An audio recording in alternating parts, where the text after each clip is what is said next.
السلام عليكم ورحمة الله. ازيكم يا حبايبي؟ اخباركم ايه؟ ان شاء الله النهاردة مش هنطول على بعض في الكلام. النهاردة ان شاء الله هنعمل مع بعض البقسماط في البيت بمنتهى البساطة. يعني ممكن تعمليه في منتهى البساطة في البيت، مش هيكلفك على بعضه الا حق الدقيق. وطبعا كل المكونات اللي احنا هنحطها دي عندنا في البيت، يعني هو حق الدقيق. بس ان شاء الله دلوقتي هنعمل مع بعض البقسماط بطريقة سهلة جدا وطريقة ناجحة جدا، هيطلع معاكي خطير.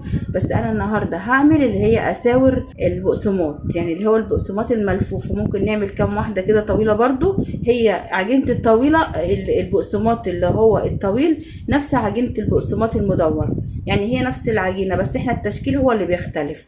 يلا بقى على بركة الله ونسمي الله ونعمل الطريقة بتاعتنا في البقسماط.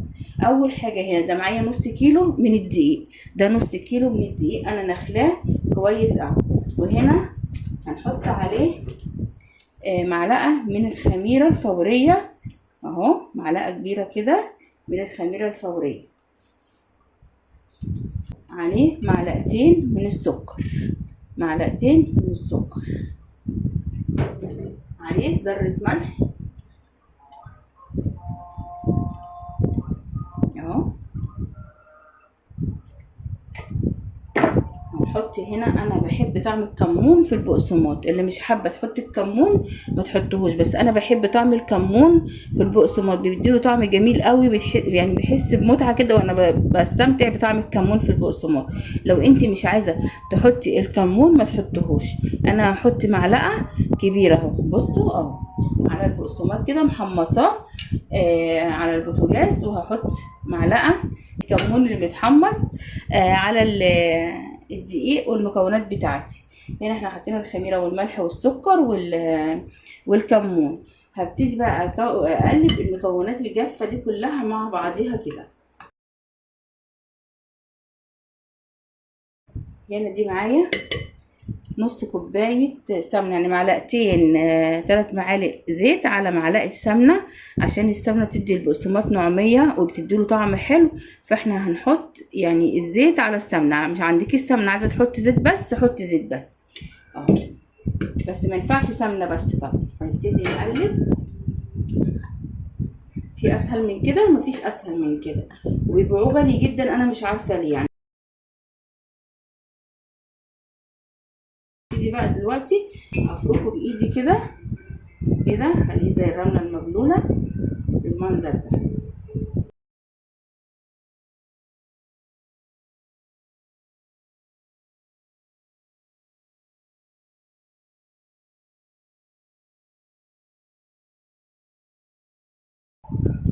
دلوقتي كده هبتدي اخد الميه، ده معايا مج اللي هو في كل بيت بتاع الشاي، هحط منه حبه بحبه وهعجن، مش هحط كله مره واحده، عشان مش كل الدقيق يا حبايب قلبي بياخد ميه زي بعضه. في دقيق بياخد ميه وفي دقيق ما بياخدش ميه كتير، فانا هحط حبه بحبه وهعجن على حسب الدقيق ما ياخد معايا الميه. يعني لو احتجت ميه تاني هجيب.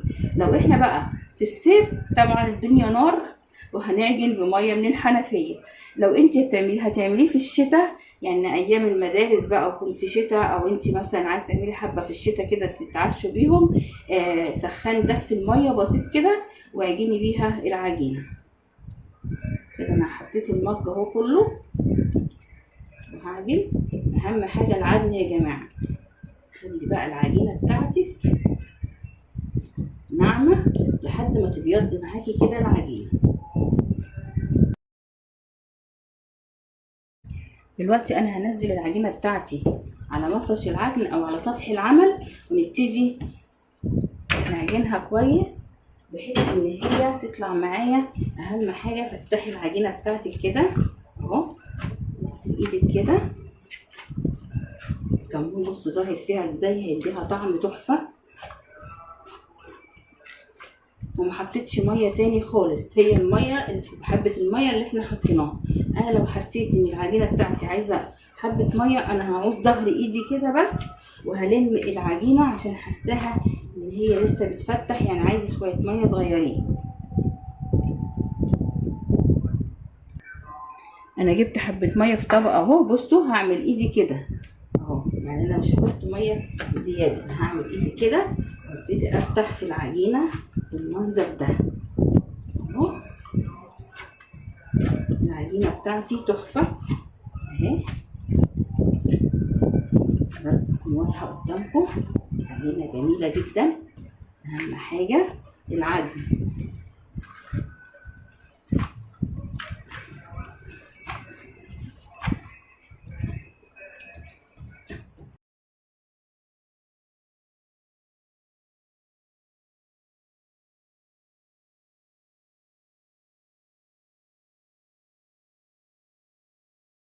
لحد العجينة ما تنعم معايا وبقت ايه حلوة جدا. شايفين العجينة بتاعتي عاملة ازاي؟ جميلة وطرية. انا كده بقى هسيبها تستريح 5 دقايق على ما احضر بقيت بقى المكونات اللي هنعمل بيها البقسماط. وهغطيها طبعا بأي كيس كده، نغطيها تستريح. شايفين انا ما غسلتهاش ولا حاجة. العجينة يعني ايه نضفت ايدي. فاحنا كده هنطلع بقى الصواني اللي هنعمل فيها. وهنا ده السمسم اللي احنا هنعمل بيه البقسماط. انا برضو حاطه عليه شويه كمون، عايزه تحطي حبه البركه حطي. فانا هحط اعملها بالسمسم والكمون بس. طبعا احنا هنجيب برضو شويه ميه صغيرين كده وهضيفها على السمسم. دي بقى حبه الماء اللي احنا حطيناهم دول عشان السمسم يمسك في العجينه ما ينطرش واحنا بنسوي. يعني في سمسم بنحطه كده من غير ميه ولا من غير حاجه، تيجي تطلعيه من الفرن تلاقي السمسم كله وقع. فاحنا كده عملنا السمسم اهو، بليناه بشويه ميه بسيطه كده، وهسيبه لحد ما اعمل البقسماط بتاعي. برضو هفرده كده.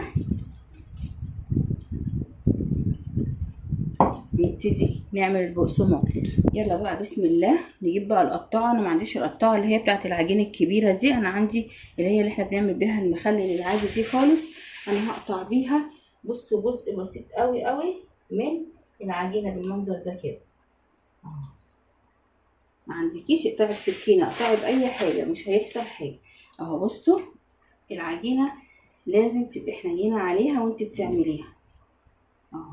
شايفين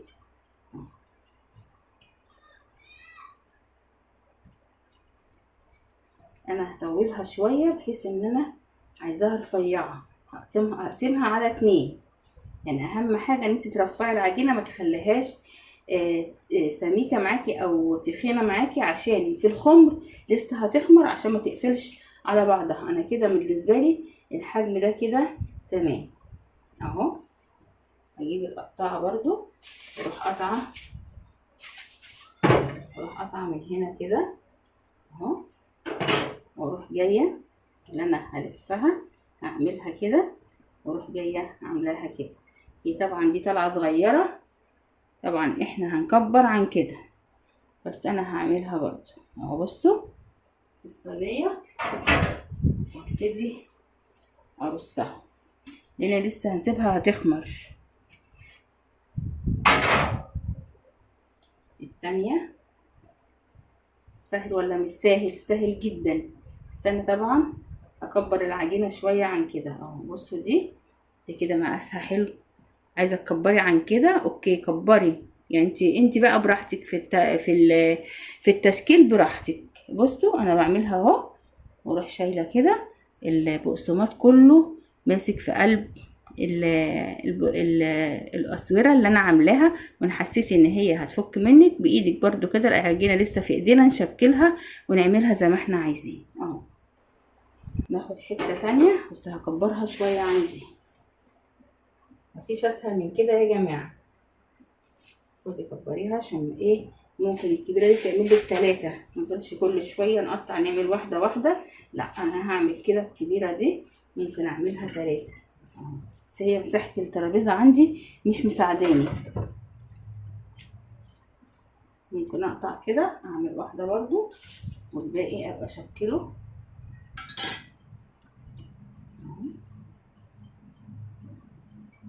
بصوا بقى ونيجي من الحته دي هنبطط كده وهنروح لافين دي كده.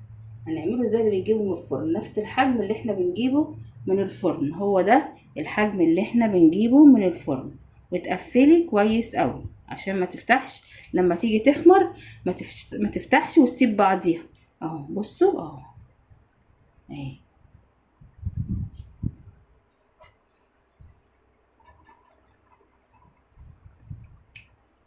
طبعا احنا لسه هنسيبه هيخمر، مش هنعمله دلوقتي خالص، يعني انا ما خليتش العجينه خمرت عشان انا هسيب البقسماط او اساور البقسماط تخمر مع نفسها. طبعا حسيت ان هي عجينه كبيره شويه هقطعها برضو كده وهياخد على قد ما انا عايزه اهو.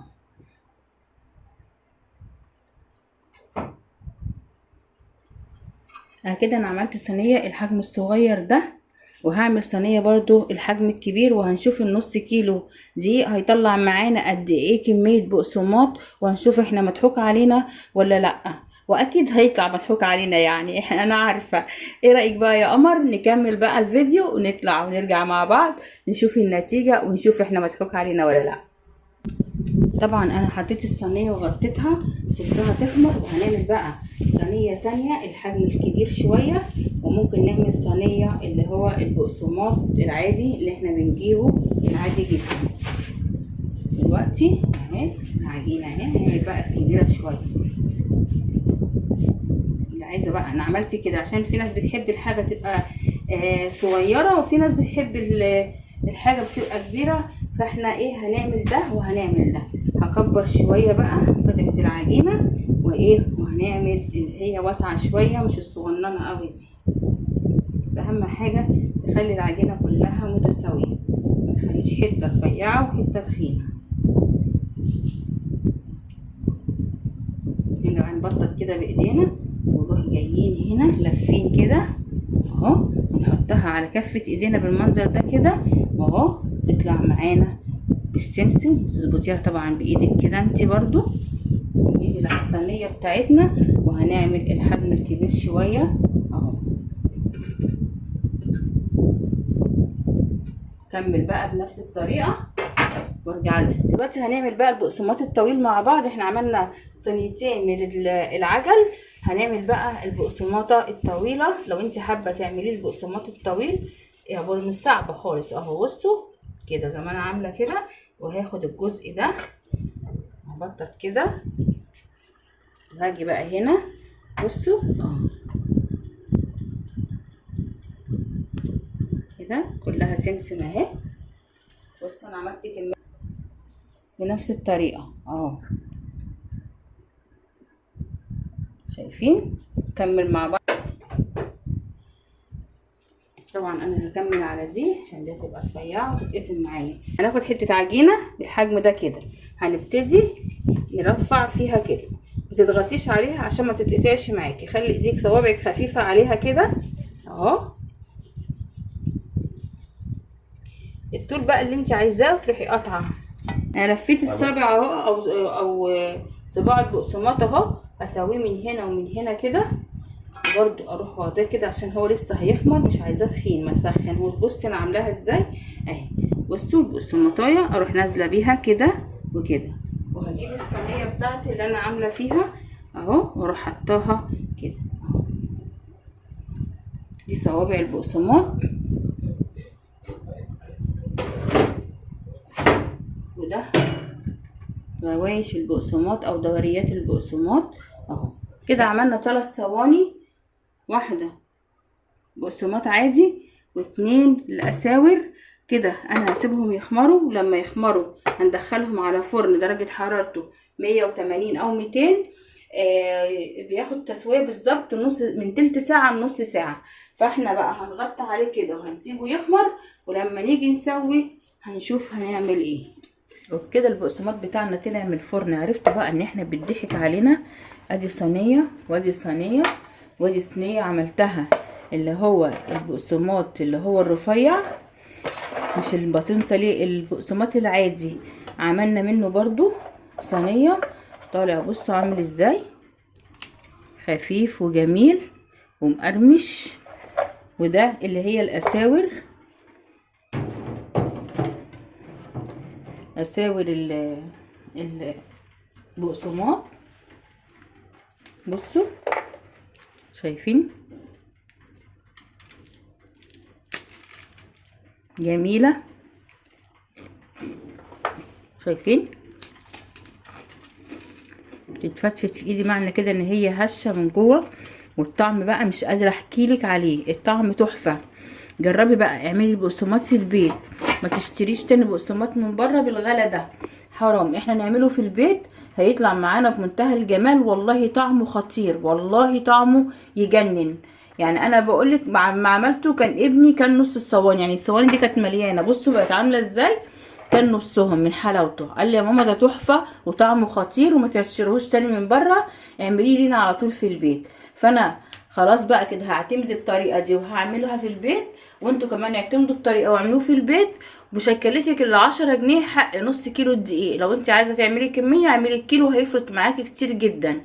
ارجو اكون فدتكم بالطريقه او الفيديو بتاعي فاتكم. ولو انتوا اول مره بتشوفوني، قناتي اسمها اكلات مصريه مع عزه نصر، ارجو الاشتراك في القناه وتفعيل زر الجرس ولايك حلو وصلوا على النبي كده في التعليقات، لان القناه نازله خالص يا جماعه، ريتش القناه واقع خالص. فمفيش متابعات، مفيش اشتراكات، مفيش تعليقات، مفيش مشاهدات، مش عارفه ليه، مع اني بعمل اقصى جهدي عشان اوصل لكم المعلومه الصح، وربنا اللي يعلم. انا بقول لكم كل الخطوات بما يرضي الله. ارجو ما تنسونيش في التعليق، وربنا يكبر بخاطركم يا رب. واتمنى يكون الفيديو عجب حضراتكم. السلام عليكم ورحمه الله وبركاته.